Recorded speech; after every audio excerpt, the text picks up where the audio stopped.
Это он сейчас, его пик идет вперед, газует. Ну, он, можно сказать, плохая версия меня, но сейчас вернусь, сниму его. What do you think, guys? How I done with this guy, Rob? How he done? Rob took him down. So if Rob took him down, so there is salam alaikum.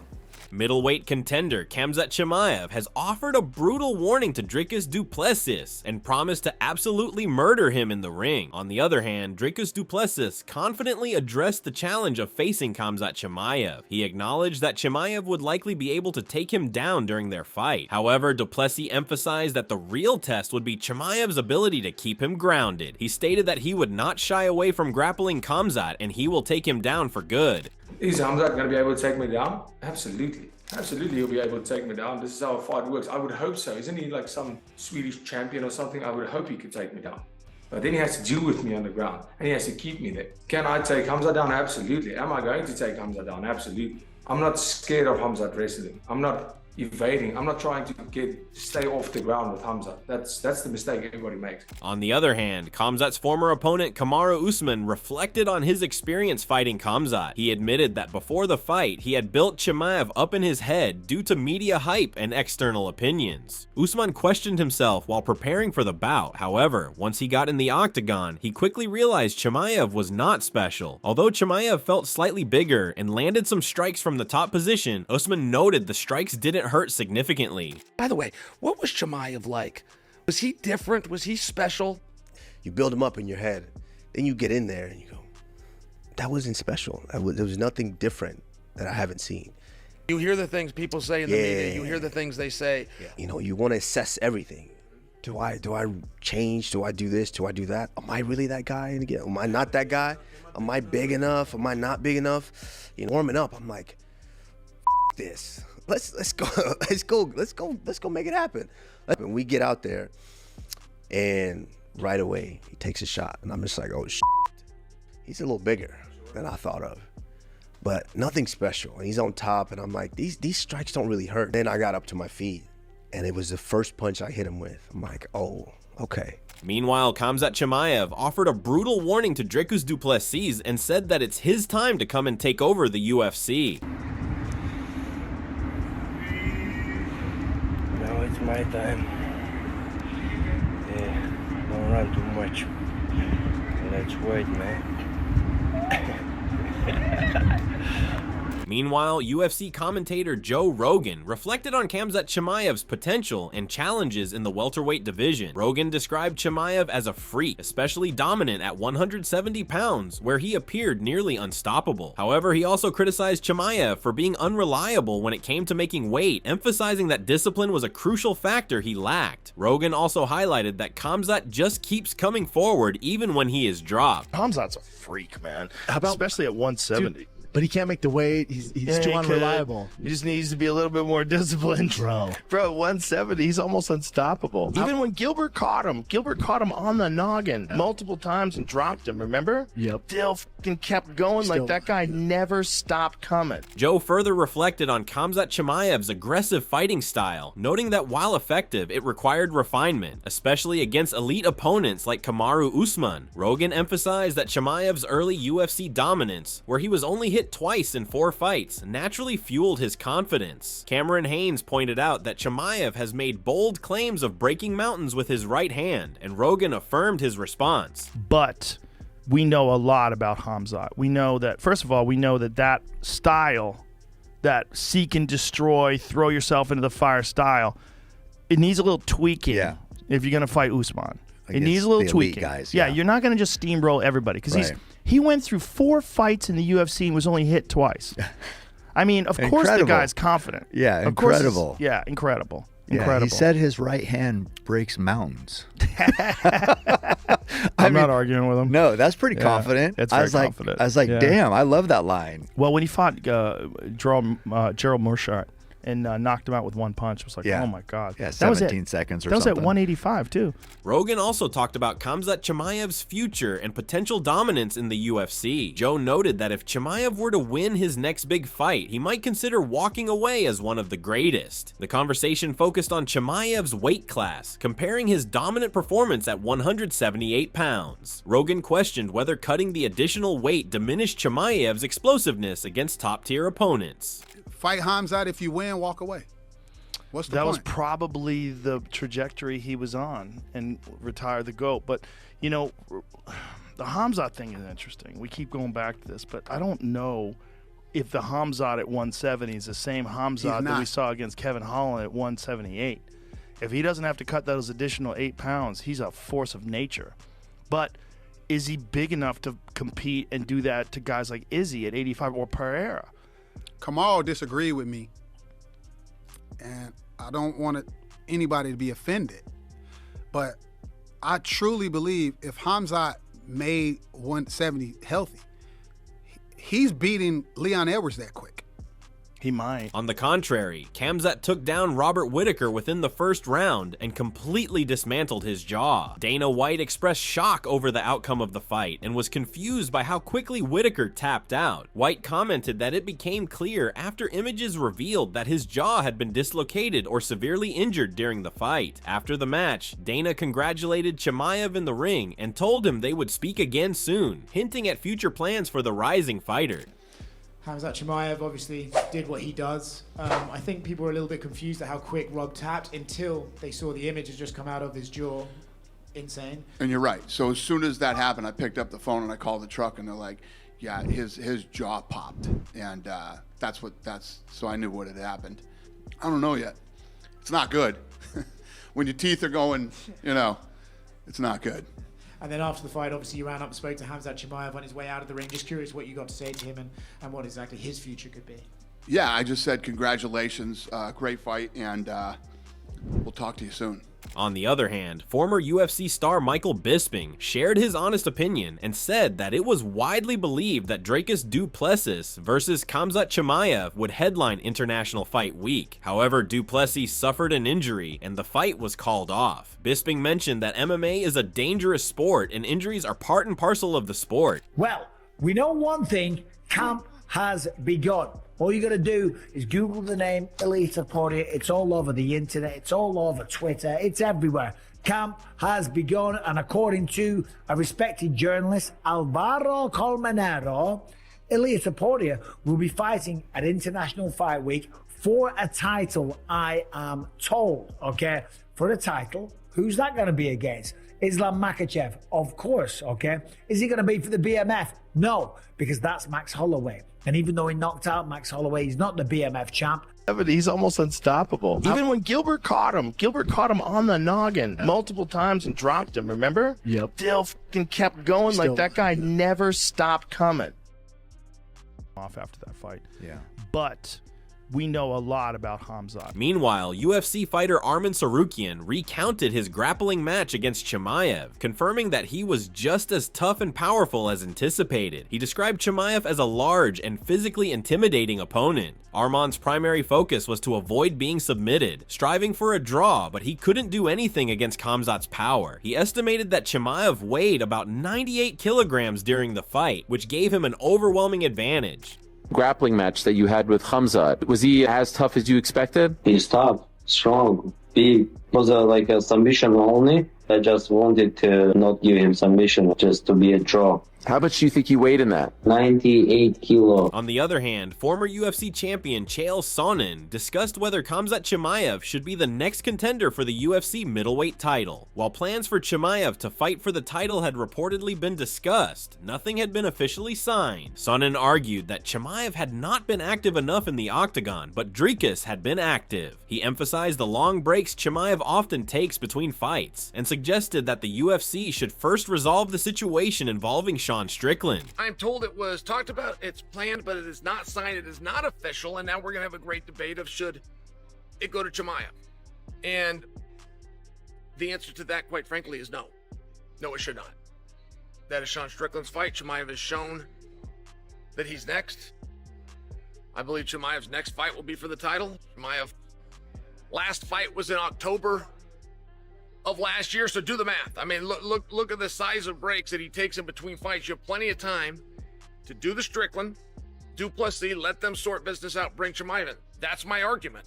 On the other hand, Adam Zubairov talked to Khamzat Chimaev about Dricus du Plessis, and Chimaev gave a staggering warning to his rival. Adam said, Khamzat, du Plessis' coach, said their camp is focused on preparing for a ground war. In response, Khamzat stated that he isn't preparing for war, but rather a full-on massacre. He stated, let them prep for war, I'm prepping for murder. On the contrary, Chael Sonnen shared some insights from a fighter who had trained with both Dricus du Plessis and Khamzat Chimaev, who offered insights without disclosing sparring outcome. Chael predicted that Chimaev would start strong but fade, while du Plessis' conditioning would allow him to withstand early pressure and take control as the fight progressed. Well, it turns out De Renner has trained with both of them. Now that's very interesting to me. And it's very hard to get anybody to talk about those workouts, which, by the way, he didn't do. He did not tell us how he did with Dricus. He did not tell us how he did with Chimaev, and I wish that he would have. But he did use himself as a middleman to make a comparison between those two. That's very, very interesting. Who do you think he went with? He said, and I'm going to summarize for you, but that there's going to be an early storm by Chimaev. But he believes Dricus can sustain the storm, and each passing minute favors Dricus. Sonnen emphasized that the fight between Dricus and Chimaev rested heavily on cardio and endurance, which are critical factors that often determine high-level fights. He explained that most bouts become a battle of endurance after the first round, with stamina becoming the ultimate weapon. He believed that du Plessis had the edge in this department. Chael also saw that du Plessis was finally receiving respect in the industry as a top-class fighter. Now, what he's talking about there, without going into detail, is conditioning. That's what he's talking about, that he thinks that Chimaev's energy gonna go down a little bit and that Dricus stands strong. Okay, and that's basically every fight that you ever see.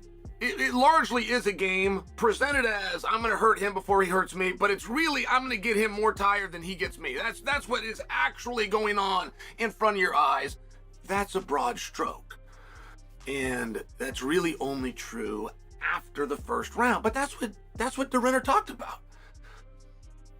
That's what he talked about. And my bigger takeaway, my biggest takeaway, was the respect that is now being shown to Dricus. Because he did not get that, did he, guys? In a previous video, Chael Sonnen stated that Khamzat can't become a full champion unless he fights in the US. He added that once Chimaev had issues with his visa, so he commented that he will beat everyone up, and it doesn't matter who he goes up against. Chael argued that this was exactly the type of attitude that everybody loved about Khamzat. Khamzat Chimaev, let us know. I can't get to the US. I have a travel issue. He said he does not care. I'm going to smash everybody. They can come to me. I'll meet them here. I'll fight as many times as they want. I'll get around. I can get to a lot of places. I don't care who the opponent is. I don't care what the rules are. If it's for a belt, if it's not for a belt, I'm going to smash everybody. If this was his attitude, that's what everybody likes about him. Can he still get the opportunities if he can't come here? If he, in fact, can't get to the US for visa issues, can he be champion? Can you be champion of the world? Champion of everybody? In a sport that has international business that welcomes everybody. If you can't get to them, there's nothing that says that they can't, and there's no rule against it. But I'm asking you guys, could you do that? Because the Olympics won it, and the Super Bowl won it. On the contrary, Alex Pereira rated Khamzat a mere 7 out of 10, and Chimaev responded back with loads of insults. He added that a fight with Alex is the easiest fight for him. Khamzat Chimaev.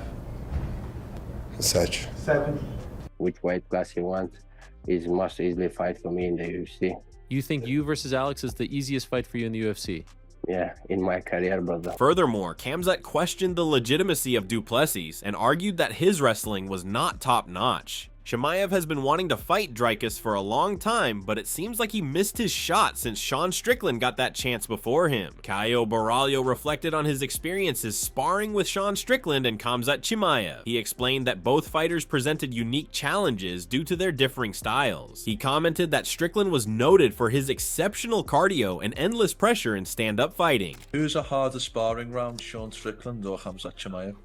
Ooh, actually, it's two different styles. You know, Strickland, tremendous gas tank, good striking, always puts pressure all the time. And on the other side, there comes out that puts pressure, but with his grappling all the time. I cannot say who is the hardest, but definitely both are very hard guys to spar. Oh, I went to Sweden to work with Khamzat. He's from Chechnya. There's a lot of Chechen guys talking to me, Dagestani. It's good, it's good. How was it training with Khamzat Chimaev? It was very hard, bro. It was good training. I evolved a lot. The time I was there was last year, so it was good. Good training. How successful will he be at middleweight? Because we've seen him fight at middleweight, but not against any ranked opponents.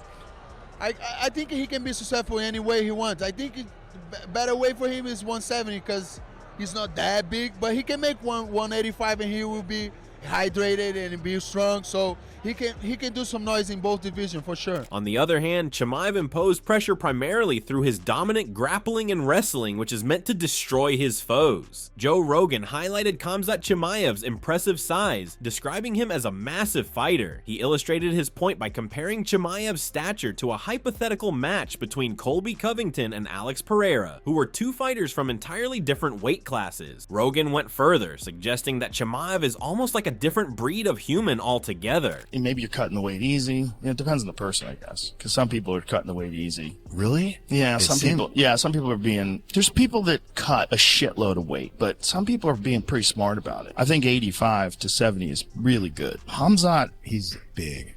He's fucking huge. I remember we saw him backstage in Florida, I think, and he just looked giant. But the thing is, think about Colby, the size of Colby, and then I want you to think the next one up from Colby is Alex Pereira. That's a big man.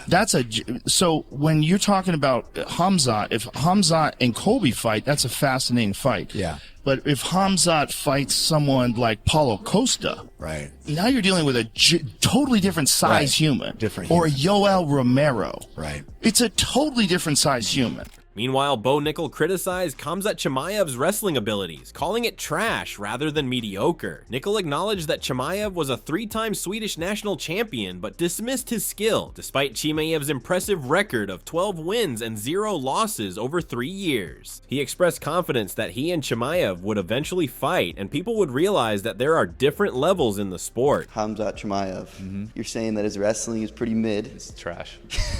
I won't even say mid. He's a 3-time Swedish national champion. That's sick. 12 wins in 3 years, 0 losses. That's incredible. 12-0 in 3 years. We're gonna fight at some point, and people will realize that there's levels, and it's just so funny. You go into a world of MMA where there's no other sport where people know less and think they know more. Moreover, Michael Bisping noted that Chimaev was frustrated by the recent turn of events when du Plessis dropped out of a fight. He took to social media to voice his anger and accused du Plessis of backing out. In response, du Plessis defended himself by highlighting his consistent fight record over the past 2.5 years, contrasting it with Chimaev's less frequent appearances. He pointed out that he has competed 6 times during that period, arguing that Chimaev has no grounds to label him a duck. To have gotten injured, so the fight is off. That's been reported by plenty of media sites, and Khamzat Chimaev is not happy.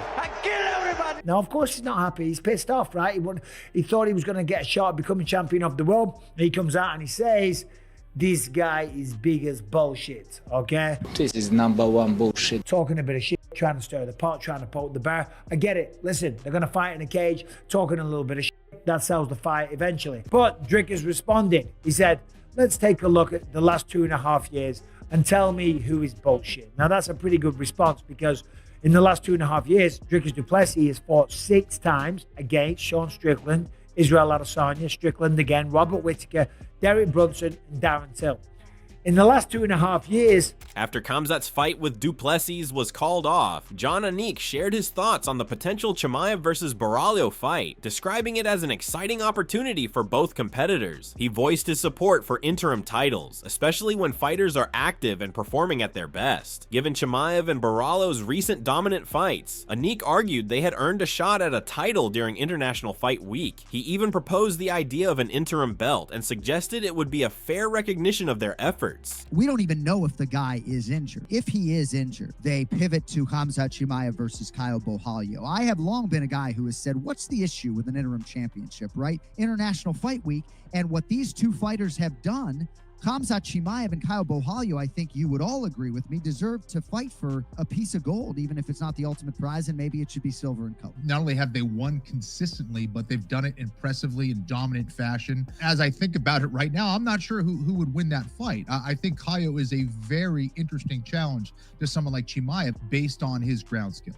Do you think Khamzat can defeat Caio and then fight du Plessis? Who has better chances of winning, Khamzat or Dricus? We would love to hear your thoughts. Let us know in the comments section below and subscribe for more content like this.